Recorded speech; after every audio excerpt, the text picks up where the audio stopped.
My cat Freddie loves to be brushed and cuddled. But stirring up his cat allergens meant sneezing and itchy eyes. Then I found Purina One Live Clear. It's cat food that reduced the major allergen and my suffering in as little as 21 days. Now, we feel closer than ever. If you have issues with cat allergens, you really need to try Purina One Live Clear. Try new Purina One Live Clear today. Purina One, a difference from day one. It's The Other Side of Midnight with Frank Morano. This is The Other Side of Midnight. I'm Frank Morano. Well, I know our next guest is very disappointed that the Yankees could not beat the Detroit Tigers yesterday. I know our listeners on AM 910, the Superstation in Detroit, are very pleased about that. But as unhappy as he might be about the Yankees' failure to beat the Tigers yesterday, there's a lot more people that are upset about these tariffs. A lot of small business owners not at all happy about the prospect of higher prices. A lot of consumers not happy about the prospect of higher prices. A lot of American exporters not happy about the retaliatory tariffs that are being implemented in, in other places, in other countries. But nobody is happy with the stock market. The S&P 500 briefly hit bear market territory yesterday, which is defined as a 20% drop from its recent peak. And they say roughly $9.5 trillion in global equity value has been wiped out over 3 trading days, one of the fastest plunges since World War II. And they say this is all due to tariffs. President Trump, for his part, is not backing down. He was out there yesterday and said, nope, we're staying the course. I don't want anything to go down, but sometimes you have to take medicine to fix something. And we have such a horrible, we have been treated so badly by other countries because we had stupid leadership that allowed this to happen. So where do we go from here? Alan Tonelson is a very bright guy. You could check out his work at the RealityChek blog. It's a blog that covers economics, politics, national security, technology, a whole lot more. He's also been an advisor on trade issues to people like Donald Trump and Bernie Sanders, and has generally been supportive of tariffs and other protectionist trade issues, as have I. Alan, welcome. I'm sorry about the Yankees. Frank, first of all, what kind of genius schedules a baseball game in a place like Detroit in the middle of winter? I mean, honestly, to spring, it's a warm weather game. New York's not much warmer today.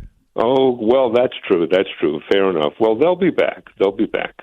All right, Alan, I was out, I was out campaigning in Staten Island over the weekend, and it's Trump country out in Staten Island, and folks love Trump. Person after person came up to me and said, I love Trump, but what is he doing with these tariffs? He's killing my stock portfolio. People very unhappy about these tariffs. What do you say to people, Alan, who are looking at their 401ks being decimated? Frank, first of all, I have to say that if you're finding those kinds of concerns and even fears in a place like Staten Island, which, as you rightly point out, has been Trump country, then the president's got a big potential political problem that he's going to have to deal with very soon. And I think one way that he can do that is by sending out a much clearer message, and by making sure that his top advisors are sending much clearer messages on what the aim of these tariffs will actually be, and in particular, what kinds of concessions from foreign countries is he looking for in order to keep that reciprocity promise, which, after all, involves him saying to foreign governments, if you lower your trade barriers, we'll in fact lower ours back down.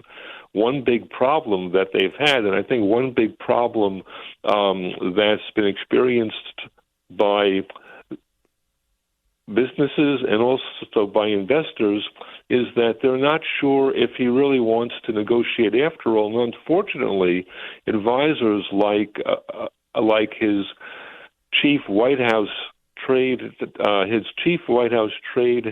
and manufacturing czar, so-called czar, Peter Navarro, has very strongly indicated there are not going to be negotiations. These tariffs are going to be on basically forever because that's the way that we've decided we're going to revive U.S. manufacturing. So again, I think, in fact, if Wall Street, if Main Street investors heard a much clearer message, I think their nerves would be a lot calmer, and I think more people, including the big Wall Street investors, would be buying stocks again.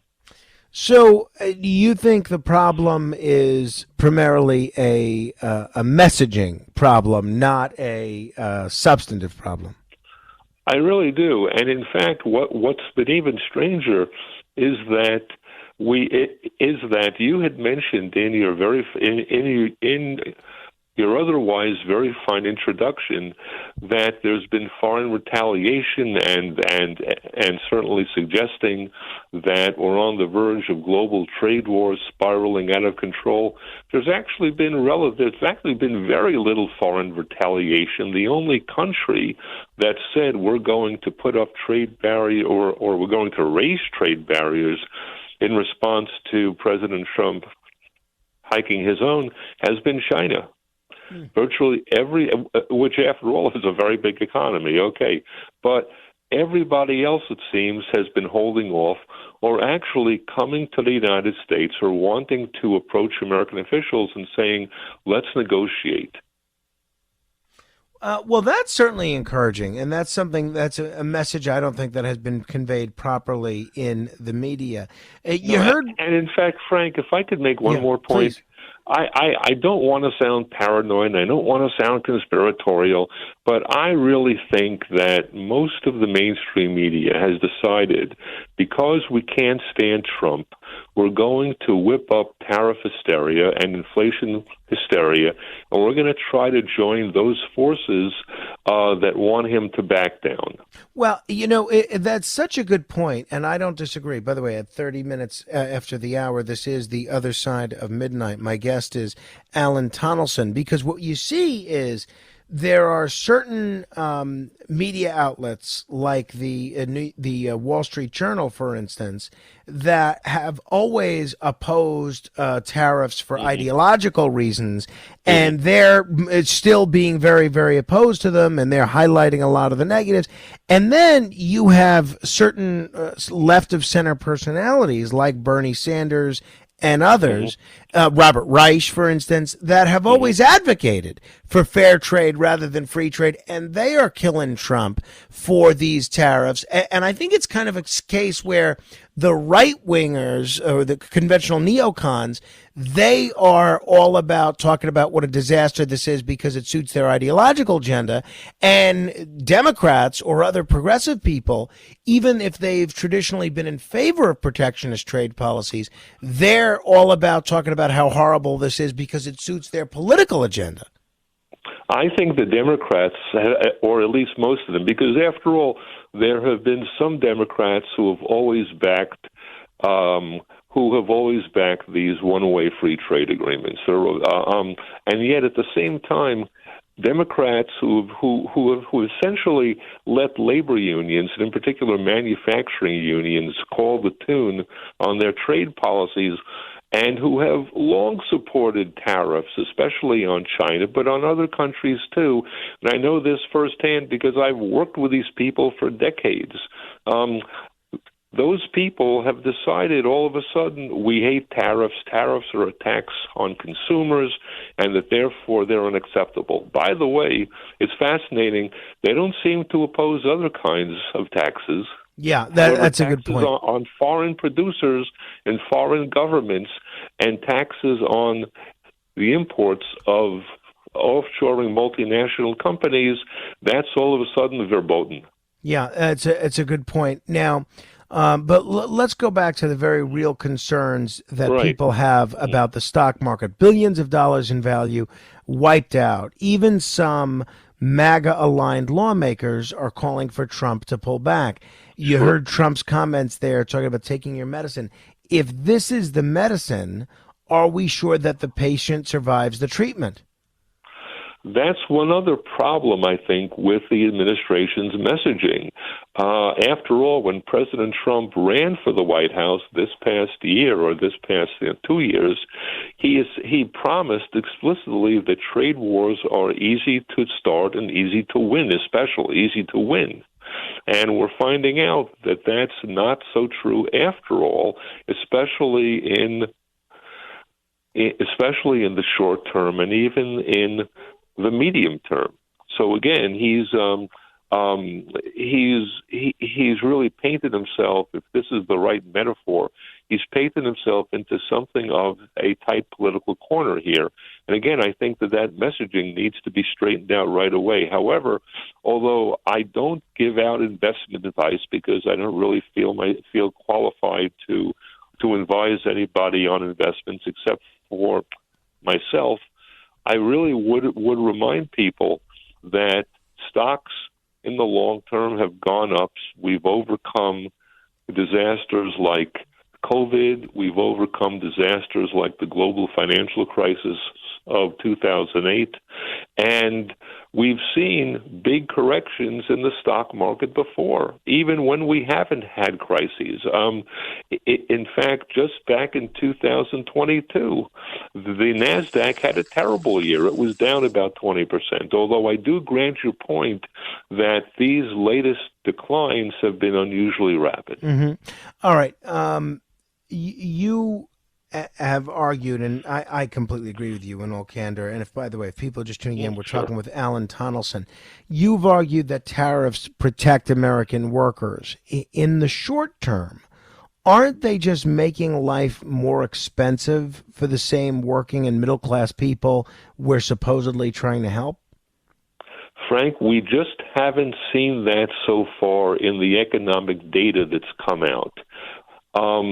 We just haven't seen that tariff-induced wave of panic buying, which logically would drive prices up. But if you look at the U.S. inflation statistics, if you look at the U.S. trade data, it's not happening yet. Now, it is true that these official government reports are lagging indicators. They're backward-looking. For example, the trade figures, the latest of which came out last Thursday, as I recall, they only take the story up to February.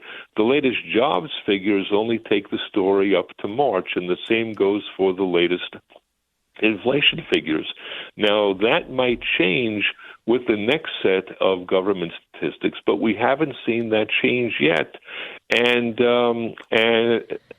And frankly, we've also seen that many U.S. companies, including big box retailers, have not been saying, well, we're going to have to raise prices no matter what. In fact, we've had reports that companies like Target and like Walmart have been going back to their suppliers in places like China and saying, you've got to lower your costs because we, in fact, don't think that we can raise prices for the American consumer.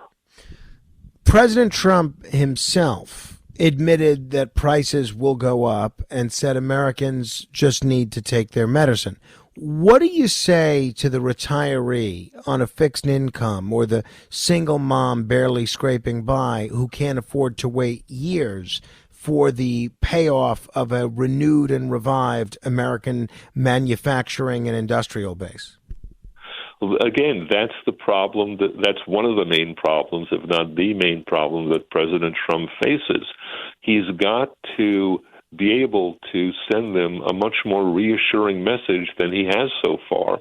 And he has to make sure that everybody on his team is speaking from the same page. And that just hasn't been the case so far. And folks are understandably confused and understandably anxious and even fearful. What do you make of economists, including many on the right, who say tariffs are essentially regressive taxes? Do you dispute that the costs are passed on to consumers and because of that disproportionately hit the poor? Well, that's actually one of the stronger points that they've made, but that problem can be easily remedied with greater tax rebates for lower income families, to the extent that lower income families do pay taxes at all, which is actually pretty slight. But one can subsidize these families in all sorts of ways to offset the impact of those tariffs. Here at the Almond Joy Factory, where tropical vibes abound, we use soft, fresh-tasting coconut. The crunchiest almonds and delicious chocolate candy. Ah, but do you know what our most important ingredient is? Sometimes you feel like a nut. Sometimes you don't. Almond Joy's got nuts and something even way better than that. Yes, Almond Joy is made with almonds and joy. How does PwC take your company to the leading edge? They bring the sharpest minds in tech to your team so you can bring the ideas that will transform your business. They're passionate about your industry so you can walk into any room with every advantage. And they're with you every step of the way so you can know you're headed in the right direction. PwC builds for what's next so you can get there now. Get started at pwc.com/US/leading edge. This episode is brought to you by Loom by Atlassian. Are you feeling stuck at work? Get your team unstuck with Loom video messaging and move work forward. Use Loom to simultaneously record both your screen and yourself to share a quick update, provide feedback, train a colleague, and everything in between. Plus, add Loom AI to your meetings for instant written notes and recordings. Try Loom today at Loom.com. That's LOOM.com. This episode is brought to you by GM Genuine Parts and AC Delco. Get the most out of your vehicle with GM Genuine Parts and AC Delco Original Equipment. The only parts designed, engineered, tested, and backed by General Motors. You can find your perfect fit for most makes and models and choose from 3 tiers of parts, including GM OE or gold and silver aftermarket parts. Visit gmparts.com for more information. You've said bringing manufacturing back will boost jobs. Even when factories come back, they're often highly automated. If the factory floor is run by robots, I got this question from somebody yesterday, and the trucks delivering goods are one day autonomous, where exactly are the jobs that people like you and me are promising? Well, that's also a very reasonable point. However, I would note that manufacturing also has one of the biggest job multipliers in the entire economy. That is to say that each new manufacturing job created winds up fostering many more jobs in various other sectors, including transportation, including warehousing, including all of those businesses in factory towns that and elsewhere throughout the country that service manufacturers in all sorts of ways, that provide all sorts of services to those manufacturers. Now, you're absolutely right. We're not far from the day when we'll see robots driving trucks, but that's true for the entire economy. And in that case, we have to understand that manufacturing, that reshored manufacturing and a stronger manufacturing base will create many other crucially important benefits for this economy. First of all, is going to help strengthen American productivity once again, and stronger productivity growth is the best guarantee that we have that our prosperity going forward will be solidly based and not based on policies like inflating stock market bubbles. Manufacturing also spurs 3/4 of all of the private sector research and development in this economy. So if we want the United States to be a high-tech economy, which I think we all do, we need a strong domestic manufacturing base. And, of course, finally, there are the national security benefits, which are inarguable, and the health security benefits, which are just as inarguable, especially if you're old enough to remember we had a pandemic 5 years ago when we were caught with our pants down in so many respects because we couldn't produce the kinds of medical equipment and related goods to fight that pandemic that were vitally needed. And to add insult to injury, those pants were not even made in the United States. Great. By the way, thought of that. Okay. If people have questions for Alan, we'll try and squeeze in a few. 646-720-0635, 646-720-0635. Let's talk not necessarily about the substance of these tariffs, but the manner in which they've been rolled out. A lot of people have said that President Trump's approach seems impulsive, announcing tariffs suddenly, letting markets crash, then saying maybe he'll renegotiate. Is that America first, or is that just chaos? Shouldn't trade policy be a bit more strategic and a little less reactionary? Well, first of all, I don't think these announcements have been all that sudden. I mean, after all, this was a major plank in the platform that President Trump ran on. It's also been a theme that he's been harping on for literally decades. So I'm not sure why so many people were so surprised. We also have to remember that the first announcement that we'd be getting a tariff blueprint, something like this, was made 2 months ago.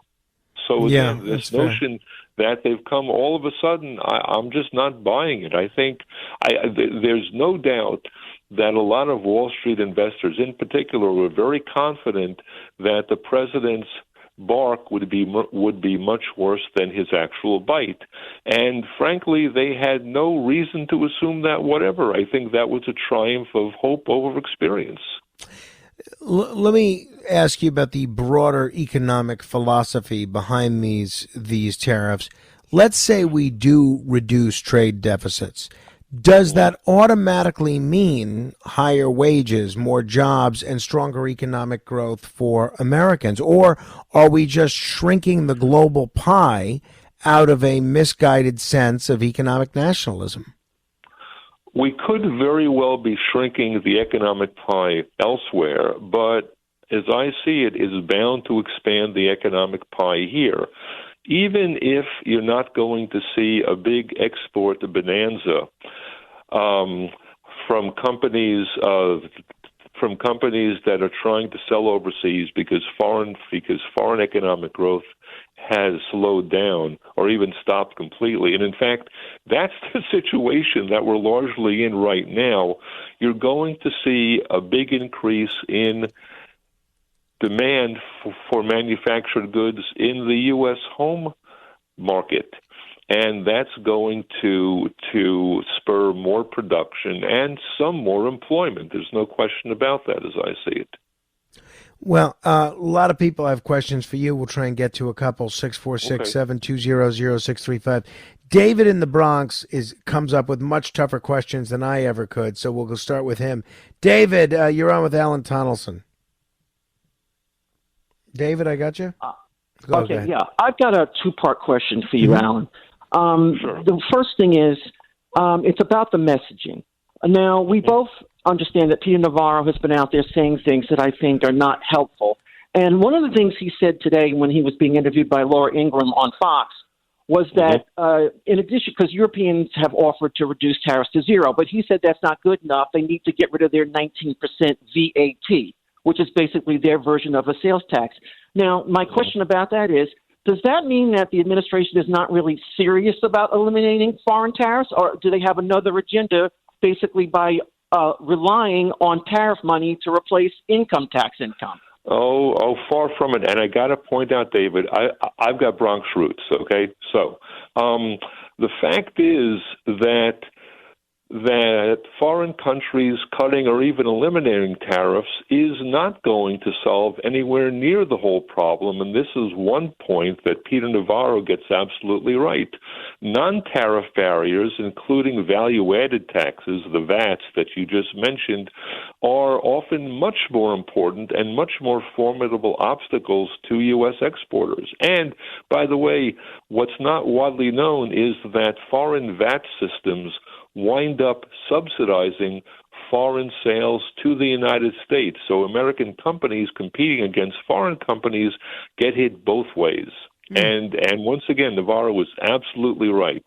The non-tariff trade barriers have to go. The problem with them is they're very hard to identify, much less to address, because they're put into place by very secretive foreign bureaucracies who aren't into telling American companies what they're up to, because knowledge is power. And David, what was the second part of your question? Go ahead. Yeah, the second part of the question, actually, it has to do with the replacement of the income tax, because one of the things Trump keeps mentioning is how we relied on tariffs up until 1913 when we started an income tax. Now, I think even you would recognize that it's not practical to rely on tariffs to replace income taxes, because that does shift the balance of taxation to the lower middle class, doesn't it?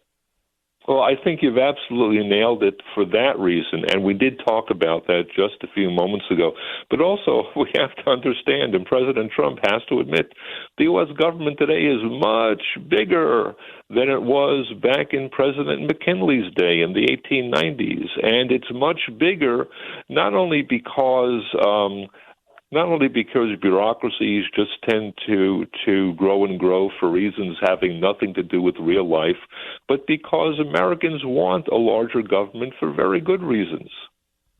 All right. We're almost out of time here, but I want to ask about just one final thought before we get out of here.